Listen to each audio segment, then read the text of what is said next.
Olá, hoje eu queria falar com vocês a respeito de Annie Ernaux. Annie Ernaux acaba de ganhar o Prêmio Nobel de Literatura, é uma escritora francesa, uma escritora que é considerada uma memorialista. Ela trabalha com uma escrita muito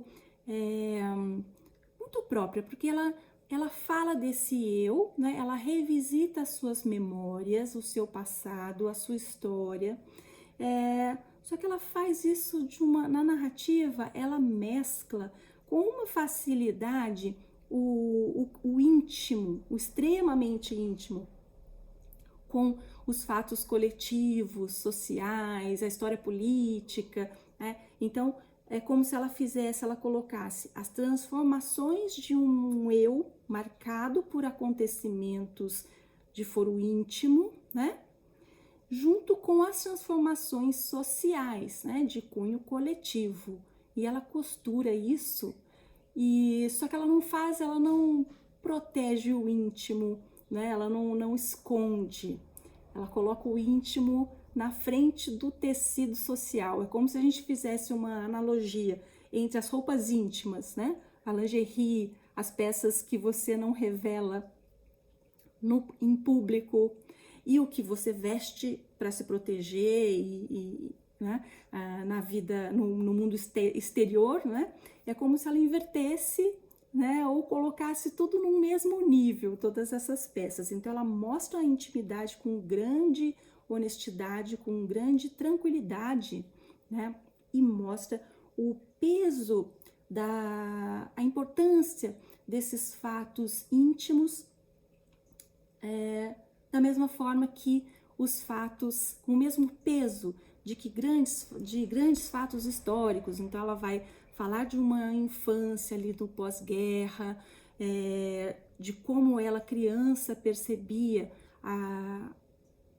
a vida que os pais passaram, né, uma vida marcada por pobreza, por dificuldades ali bastante densas mesmo, concretas, e ela já não vivendo um outro momento, né, tendo acesso ao estudo, tendo acesso posteriormente à vida acadêmica, né, porque ela é também uma professora universitária, além de escritora, né.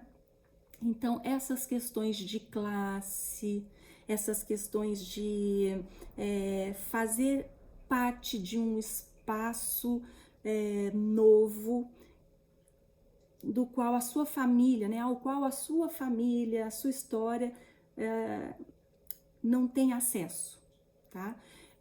Então a gente percebe ali reflexões bastante interessantes, profundas e contadas com uma naturalidade e uma honestidade muito raras. Então, quando eu assisti uma pequena entrevista dela falando sobre como ela recebeu a notícia do Nobel, né, que foi uma grande surpresa para ela, né, ela estava na cozinha cuidando das coisas, então me parece uma pessoa bem pé no chão, né? E aí ela diz o seguinte, quando perguntada, né, sobre um conselho que ela poderia dar a quem pretende escrever, pretende fazer literatura. E ela diz, o primeiro conselho é aquele que é óbvio, mas sempre importante repetir, que é, se você quer escrever, você precisa ler, e você precisa ler muito, né? Mas além disso, o que me chamou a atenção, eu até marquei aqui para ler para vocês. Ela diz o seguinte: mais importante do que se esforçar para escrever bem, é preciso se dedicar a escrever honestamente. Isso eu achei fantástico, né? E é o que eu tenho percebido na escrita dela. Então é um conselho que ela dá e o que ela aplica. A honestidade dela na escrita chega a ser chocante, né? Ela faz isso com grande coragem. Para ser honesto, é preciso ter coragem, né? E a Annie Ernaux faz isso muito bem, tá? Eu trouxe aqui, então, eu queria ler para vocês, como a gente sempre faz aqui, um pequeno trecho de Os Anos, né? Nesse livro ela vai começar com... Ela faz uma espécie de inventário de imagens que vão desaparecer no momento da nossa morte, né? Primeiro ela faz um inventário de imagens, depois ela faz na sequência um inventário de palavras. E então eu vou fazer aqui a leitura de uma partezinha desse inventário de palavras e a conclusão que ela faz a partir desse inventário, tá? Vamos lá, espero que vocês gostem. Opa, só um minuto. Aqui. Então, lembrando, né, que ela tá falando sobre essas palavras que vão deixar de existir. As palavras que surpreendem por já terem existido um dia, mas toque. Descortês, na carta de Flaubert a Louise Collet. Pioncer, dormitar, George Sand para Flaubert.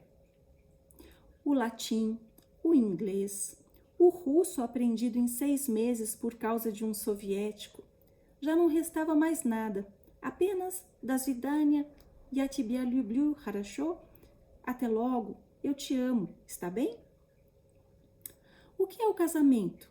Um idiota prometido. As metáforas, que de tão gastas, chegam a assustar por ainda serem ditas. A cereja do bolo. Os versos de Peggy, ó mãe sepultada fora do primeiro jardim. As expressões que se transformam. Pedalar ao lado da bicicleta, isto é, andar em círculos. Que virou pedalar sobre o repolho, depois pedalar sobre a sêmola e depois parou por aí. As expressões datadas. As palavras usadas pelos homens que não nos agradam, gozar, bater uma. As palavras aprendidas quando estávamos estudando e que nos davam a sensação de poder dominar a complexidade do mundo. Depois das provas, elas evaporavam com a mesma velocidade com que tinham chegado. As frases repetidas, irritantes, usadas pelos avós e pelos pais, depois da morte se tornavam ainda mais vivas do que seus rostos. Não se metam onde não foi chamado. As marcas dos produtos antigos, que duraram pouco tempo, na lembrança são mais reluzentes do que as marcas conhecidas. O shampoo do Sol, o chocolate Cardon, o café Nadi, são como uma lembrança íntima, impossível de ser compartilhada. Quando voam as cegonhas, Marianne de Majonesse, Madame Soleil ainda está entre nós.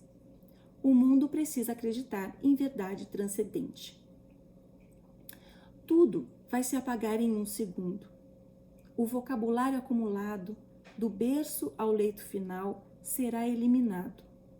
Restará somente o silêncio, sem palavra alguma para nomeá-lo. Da boca aberta não vai sair mais nada, nem eu, nem meu. A língua continuará inventando o mundo com palavras. Nas conversas ao redor de uma mesa em dias de festa, nós seremos apenas um nome, cujo rosto vai se desvanecer até desaparecer na massa anônima de uma geração distante. Aqui a gente tem um pequeno exemplo dessa escritura da Annie Ernaux, que é muito semelhante também a uma fala voltada para si própria, não é? Então, a construção das frases, ela tem uma forma bastante natural, uma fluidez, algo solto, sem uma preocupação tão grande em ser entendida, digamos assim, né? De bate-pronto, como se estivesse falando para outra pessoa, mas como se estivesse falando para si própria, né? Essa é a impressão que eu tenho. E essa grande, fantástica capacidade de colocar em diálogo a intimidade com os fatos sociais, históricos e políticos, e que fazem esse mundo externo, né, dando esse mesmo peso, a mesma importância para a vida dessa personagem, e que a gente acaba se percebendo esse mesmo movimento em nós próprios, né? Então, estou gostando muito, talvez faça até um segundo vídeo a respeito, quando eu terminar essa leitura, Eu vou ler também mais títulos dela, pretendo, né? Mas por enquanto fica aqui o convite para vocês. Leiam Annie Ernaux, vale muito a pena, tá? Bom, ficamos por aqui então. Deixe seu comentário, se gostarem, por favor, se inscrevam no canal e a gente continua essa conversa sobre vários primeiros parágrafos aí nos próximos dias. Um abraço a todos e até mais.